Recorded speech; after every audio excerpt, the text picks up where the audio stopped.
Image encyclopedia.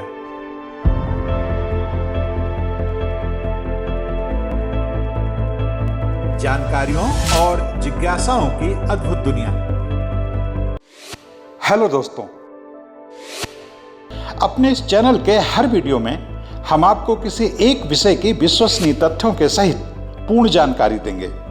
ऐसी जानकारी जिसकी तलाश में स्कूल कॉलेज के छात्रों से लेकर सभी तरह के प्रतियोगी छात्र रहते हैं। हमारी ये वीडियो उन लोगों के लिए भी बहुत उपयोगी साबित होंगे जो जनरल नॉलेज में रुचि रखते हैं और कौन बनेगा करोड़पति जैसे कार्यक्रमों में हिस्सा लेकर सफल होना चाहते हैं। तो दोस्तों, आइए आज का वीडियो शुरू करते हैं। लेकिन उससे पहले आपसे एक अनुरोध कि अगर अब तक आपने हमारे इस चैनल को सब्सक्राइब नहीं किया है तो कृपया कर लें और हाँ, बेल आइकन का बटन दबाना ना भूलें, जिससे हर नया वीडियो सबसे पहले आपको मिले। क्या आप जानते हैं रुपए के मुकाबले कौन सी मुद्रा सबसे ज्यादा मजबूत है? जी हाँ, यह यूएस डॉलर नहीं है, न यूरो, न दीनार और न ही पाउंड। इन सब मुद्राओं की एक यूनिट के बदले में 75 से लेकर अधिक से अधिक 250 रुपए तक ही मिल सकते हैं। लेकिन एक मुद्रा ऐसी भी है जिससे उसकी एक यूनिट के बदले 26 मई 2021 की शाम 3 बजे 28,12,446 रुपए मिल रहे थे। जी हाँ, इसे फिर से सुनिए, इस मुद्रा की एक यूनिट 28,12,446 रुपयों के बराबर है। इस मुद्रा का नाम है बिटकॉइन और इन दिनों पूरी दुनिया में इसकी धूम मची हुई है। यह एक ऐसी मुद्रा है जो हर तरह के एक्सचेंज संबंधी गणित को ही बेमतलब बना देती है। सवाल है, बिटकॉइन क्या है? बिटकॉइन एक क्रिप्टो करेंसी है, दूसरे अर्थों में वर्चुअल या डिजिटल करेंसी। ना तो इसे छुआ जा सकता है, ना ही इसको हाथ से लेकर किसी को दिया जा सकता है। यह तो बस एक आभासी मुद्रा है जो डिजिटल वॉलेट में ही रहती है। इसे हम उपयोग तो कर सकते हैं, लेकिन छू नहीं सकते। इसे हम ले सकते हैं या पा सकते हैं। इसके क्रय मूल्य का इस्तेमाल कर सकते हैं। डिजिटल मुद्रा बिटकॉइन कई वजहों से पिछले कई सालों से पूरी दुनिया में चर्चा में है।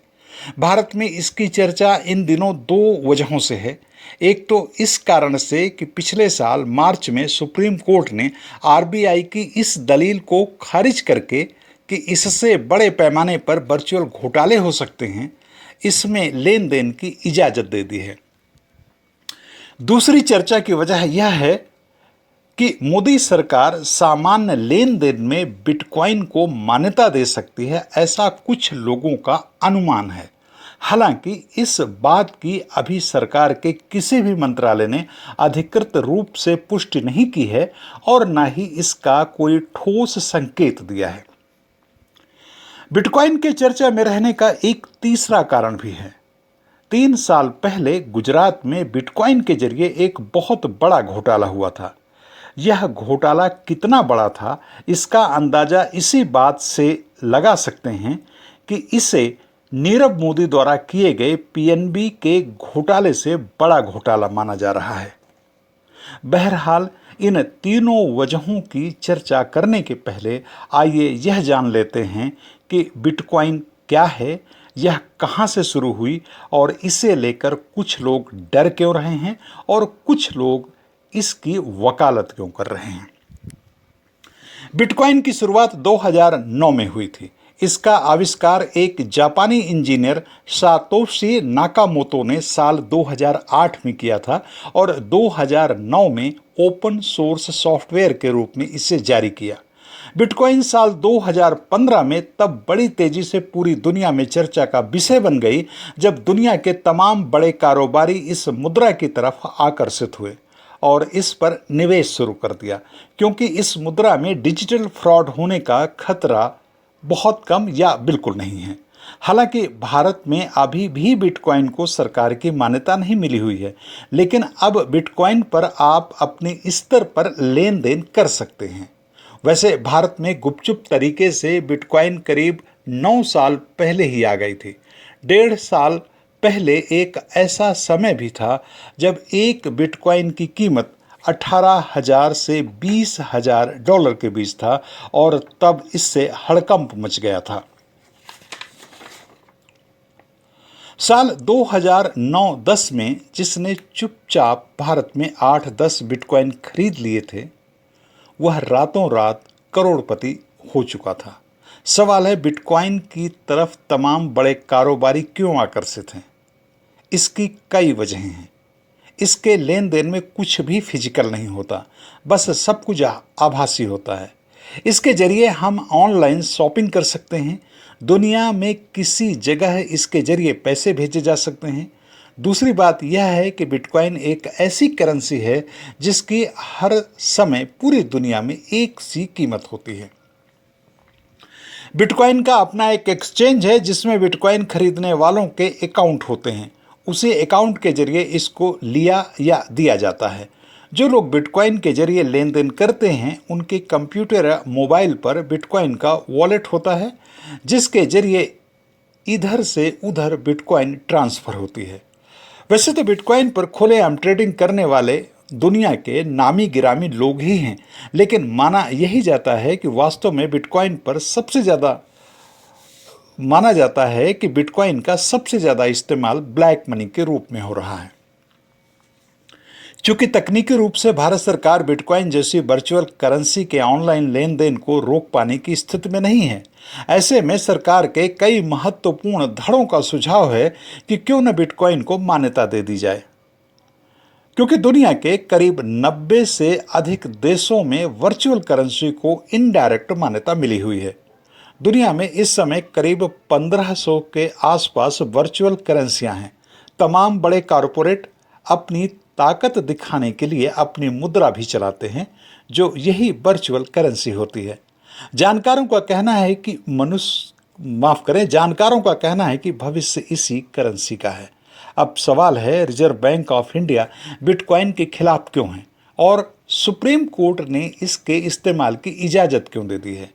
दरअसल भारत में कारोबारियों का एक तबका है जो क्रिप्टो करेंसी में काम करना चाहता है, लेकिन रिजर्व बैंक ऑफ इंडिया इसकी इजाजत नहीं देती। इसलिए साल 2018 में रिजर्व बैंक ऑफ इंडिया ने एक सर्कुलर जारी किया था कि कोई भी बैंक या वित्तीय संस्थान जो उससे जुड़े हुए हैं क्रिप्टो करेंसी यानी आभासी मुद्राओं के जरिए काम नहीं कर सकते। लेकिन सुविधा और मुनाफे को देखते हुए कारोबारी इस पर काम करना चाहते थे।